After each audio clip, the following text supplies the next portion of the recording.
விதைகள் இயக்கம் இது வன்னிற்கு மக்களுக்குமான விதைகளின் குரல். ஆதவ் அர்ஜுனா டிவிகே நிர்வாகி அவரு பெண்களுக்கு எதிரான வன்கொடுமைகள் நிகழ்கிறது அப்படின்னு சொல்லிட்டு அதற்கு ஒரு கண்டன ஆர்ப்பாட்டத்தை சென்னையில நடத்துறாங்க டிவிகேவினர். அதுல கலந்து கொண்ட ஆதவ் அர்ஜுனா அவர்கள் யாரை பற்றி பேசி வம்பை இழுத்து விட்டு இருக்காருன்னா, பெண்களுடைய பாதுகாப்பு பற்றி பேச வேண்டிய இடத்துல பெண்களுடைய பாதுகாப்பு இங்க கேள்விக்குள்ளாயிருக்குன்னு அதை சுட்டி காட்ட வேண்டிய இடத்துல இருந்துகிட்டு சூப்பர் ஸ்டார் ரஜினிகாந்தை வம்புக்கு இழுத்திருக்கிறார் ஆதவ் அர்ஜுனா.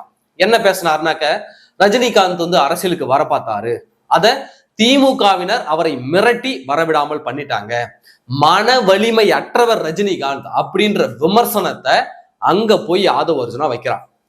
அந்த இடத்துக்கும் அந்த போராட்டத்துக்கும் ரஜினிகாந்த் அவர்களுக்கும் என்ன சம்பந்தம்?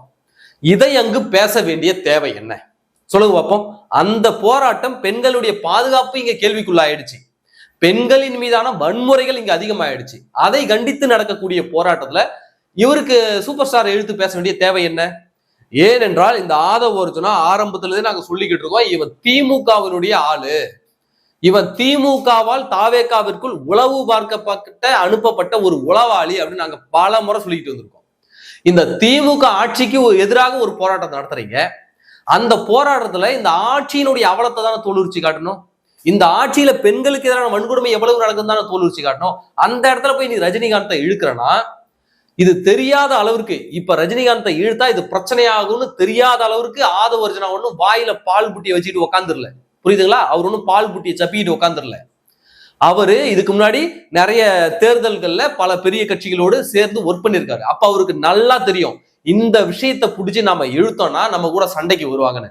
சரி, தேவையில்லாம அந்த இடத்துல ஏன் ரஜினிகாந்தை இழுக்கணும்? ஏன்னா அவரை இழுத்தாதான் எதற்காக நாம போராட்டம் பண்றோமோ அது மக்கள் மத்தியில பேசு பொருளா இருக்காது, அது மக்கள் மத்தியில பேசு பொருளா ஆகாது. அப்ப இந்த திமுகவின் மீது விழக்கூடிய கரையை திசை திருப்புவதற்கு நம்ம ரஜினிகாந்தை யூஸ் பண்ணிக்கலாம்னு சொல்லிட்டு ஆதவ் அர்ஜுனா திட்டம் போட்டு நடத்திய நாடகம் தான் ரஜினிகாந்த் அவர்களை விமர்சித்தது. ரஜினிகாந்த் அமைதியாக தான் இருக்கிறார், எப்படி ஒரு 4-5 நாள் அமைதியா தான் இருந்தார்.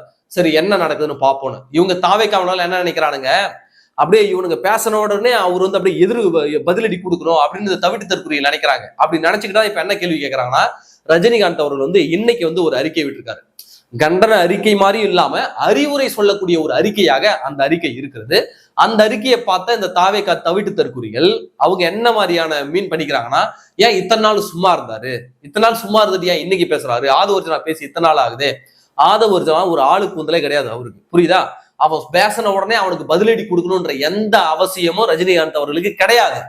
அவரு பாக்குறாரு என்ன நடக்குது, நமக்காக ஆதரவு அளிப்பவர்கள் யார் அப்படின்னு பார்த்த பிறகு அவருடைய அறிக்கை எவ்வளவு மெச்சூரா இருக்குன்னு பாருங்க. எடப்பாடி பழனிசாமி அவர்களா இதை கண்டிச்சிருக்காரு. ரஜினிகாந்தின் மீது இந்த மாதிரி தாவேகா நிர்வாகி ஆதவ் பேரை கூட பேரை சொல்ற அளவுக்குலாம் அவன் அவ்வளவு ஒர்த்தான ஆளும் கிடையாது.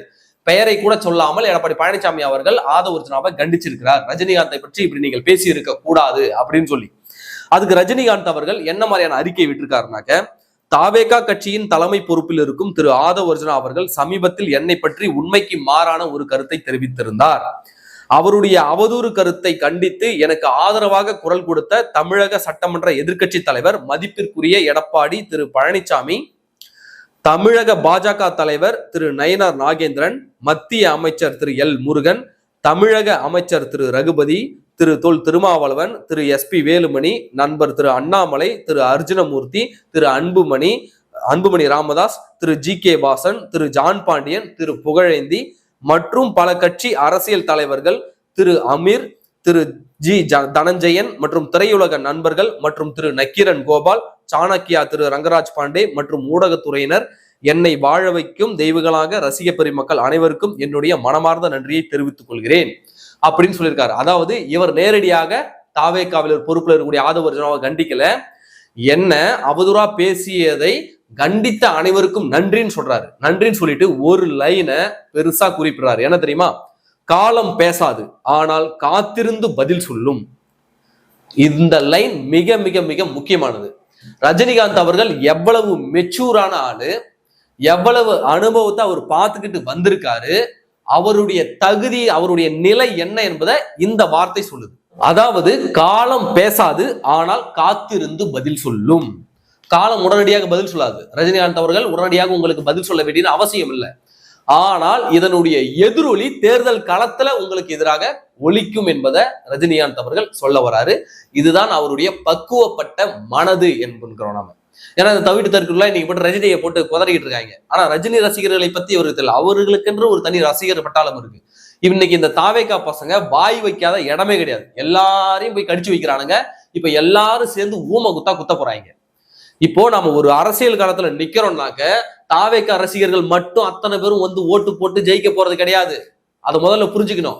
எல்லா தரப்பு மக்களும், எல்லா மொழியை சார்ந்தவர்களும், எல்லா மதத்தை சார்ந்தவர்கள், எல்லா சாதியை சார்ந்தவர்கள், அனைத்து நடிகருடைய ரசிகர்கள் அத்தனை பேரும் சேர்ந்து ஓட்டு போட்டா மட்டும்தான் வெற்றி பெற முடியும். தாவேகா ரசிகர்கள், விஜய் ரசிகர்கள் மட்டும் ஓட்டு போட்டா மட்டும் விஜயால ஜெயிச்சு விட முடியாது.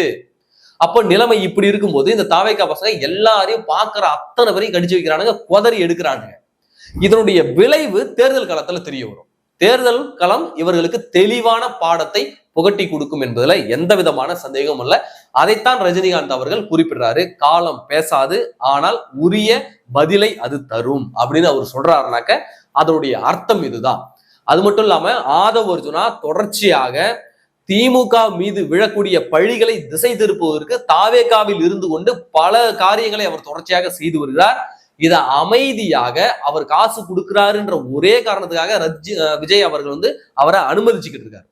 படி அளக்கிறவன் கடவுள்ன்ற மாதிரி தாவேகாவுக்கு இன்றைக்கு காசு கொடுத்து அத்தனை மாநாடுகள், கூட்டங்கள் அத்தனையும் நடத்தக்கூடிய வேலையை இன்னைக்கு லாட்டரி பணத்தின் மூலமாக ஆதவ செய்து கொண்டிருக்கிறார். அப்படி செய்வதால விஜய் அவர்கள் நம்ம கை காசு போட்டு செலவு பண்ணல, எவனோ வந்து செலவு பண்றான் அப்படின்னு சொல்லிட்டு இன்றைக்கு வாயை பொத்தி கொண்டு இப்படியே அனுமதித்தார் என்றால் டோட்டலா 0 தான் வாங்குவீங்க. இப்ப கூட கருத்து கணிப்பு ஏதோ 4, 5 வாங்குவீங்க அப்படின்னு சொல்றாங்க. 13% வாக்கு வாங்குவீங்கன்னு சொல்றாங்க. இந்த நிலை நீடித்தால் இது போன்ற தற்குறிகள் எல்லாம் உள்ள வச்சுக்கிட்டு நீங்க பேச அனுமதிச்சுக்கிட்டு இருந்தீங்கன்னா 0 தான் உங்களுடைய இலக்காக இருக்கும். நீங்க 0வை நோக்கி தான் பயணிக்க வேண்டும். எல்லாரையும் கடிச்சு வச்சுட்டு எவன்கிட்ட போய் ஓட்டு கேட்க போறீங்க?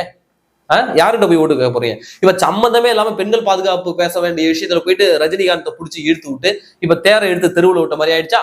இன்னைக்கு ரஜினி ரசிகர்கள் போஸ்டே அடிச்சு ஓட்டிட்டான். ஆதவ அர்ஜுனா மன்னிப்பு கேட்கல அப்படின்னாக்க, எப்படி ஆதவ அர்ஜுனா மன்னிப்பு கேட்கலனாக்க அவ எப்படி இங்க வந்து தேர்தல ஓட்டு கேட்கறா நாங்க பாத்துருவோம் அப்படின்னு இன்னைக்கு சொல்லிட்டு இருக்காங்க.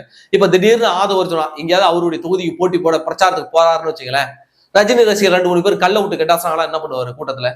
ஆதவ அர்ஜுனா மேல இல்ல செருப்பையோ அல்லது எதையோ கொண்டு வந்து வீசினாங்க, இல்ல மலத்தையும் சாணியையும் கலந்து வந்து கூட்டத்துல அடிச்சாங்கனாக்க எப்படி இருக்கும்? அப்ப இதெல்லாம் பண்ணுவாங்க ரஜினி ரசிகர்கள். நீ இந்த மாதிரி ரஜினியை பேசுனதுக்கு அப்புறம் அவங்க சும்மா இருப்பாங்களா? அவருடைய எதிர்வினை தேர்தல் களத்துல இருக்கும். இப்ப வாண்டடா நீ எப்படி பார்த்தாலும் ரஜினிக்குன்னு இப்ப கமலுக்கே 5% ஓட்டுலாம் இருக்குதுன்றாங்க. அப்ப ரஜினிக்கு குறைஞ்சது 5% ஓட்டு இருக்காதா? இப்ப வாண்டடா ஒரே ஒரு பேச்சு பேசியது மூலமா இப்ப 5% ஓட்டு காலி இல்ல? இப்ப 5% ஓட்டு காலியா? இந்த வேலை தேவையா தாவேகாவினருக்கு? சொல்லு பார்ப்போம். சும்மா இருந்திருந்தாலே அது மாட்டும் வந்து விழுந்திருக்கும் ஓட்டு. இப்ப வாண்டடா வாயை கொடுத்து பேசி இப்ப 5% ஓட்டு காலியா? எதுக்கு இந்த வேலை? இப்ப 5% பேர் சாலிடா உனக்கு போட மாட்டான். 5% பேர் உனக்கு வர வேண்டிய ஓட்டு உனக்கு வராம போயிடுச்சு நான் சொல்லல. அந்த 5% பேர் உனக்கு சாலிடா போட மாட்டான்ற. புரியுதுங்களா? 5% போட மாட்டான், உன்னை எதிர்த்து போடுவான், எல்லாத்துக்கும் போடுவான், ஆனா உனக்கு போட மாட்டான். இந்த வேலை எதுக்கு உனக்கு? சொல்லு பார்ப்போம். அப்போ வேலையில போனவனை பிடிச்சி வேட்டியில விட்டுக்கிட்ட மாதிரி இன்னைக்கு ஆதவ அர்ஜுனா ரஜினிகாந்த் அவர்களை பிடிச்சி இழுத்ததால இன்னைக்கு அவருடைய ரசிகர்கள் இருக்கிறாங்க, இன்னைக்கு போஸ்டர் அடிச்சு ஒட்டிட்டாங்க. ஒருவேளை விஜயனுடைய கண்ணுக்கு இதெல்லாம் போனதுக்கு பிறகு அவர் ஒருவேளை ஆதவ அர்ஜுனாவை மன்னிப்பு கேட்க சொல்லலாம். ஆனால் ரஜினியினுடைய கடிதம் வருவதற்கு முன்னாடியே இவர் அந்த மன்னிப்பை கேட்டிருந்தாருன்னா ரசிகர்கள் பரவாயில்லப்பா ஏதோ மன்னிப்பு கேட்டுட்டான் அப்படின்னு சொல்லிட்டு அமைதியா இருப்பாங்க. ஆனால் ரஜினி அவர்கள் இந்த கடிதத்தை வெளியிட்ட பிறகு இனி ஆதவ அர்ஜுனா மன்னிப்பு கேட்பதால் ஒரு பயனும் இல்லை. இந்த பேச்சுக்கான பதிலடியை அவர் களத்துல சந்திப்பார். அதிமுக பொதுச் செயலாளர் எடப்பாடி பழனிசாமி உட்பட பாஜக தலைவர்கள் உட்பட சினிமா துறையில் இருக்கக்கூடியவர்களும் பல பேரும் கண்டனம் தெரிவிச்சுட்டாங்க. ஆனா விஜயனுடைய கண்களுக்கு இன்னும் அது போய் சேரவில்லையா அப்படி என்பதா எங்களுடைய கேள்வி. ஆதவ அர்ஜுனா போன்ற ஒரு 4 பேரை விஜய் பக்கத்துல வச்சுட்டாருன்னு வச்சுங்களேன், அடிச்சு சொல்றேன், அடுத்து வருகின்ற கிபி 2600லயோ 2700லயோ விஜய் தான் சிஎம் ஆகுவார். இதை எந்த சக்தியாலும் தடுக்க முடியாது. நன்றி.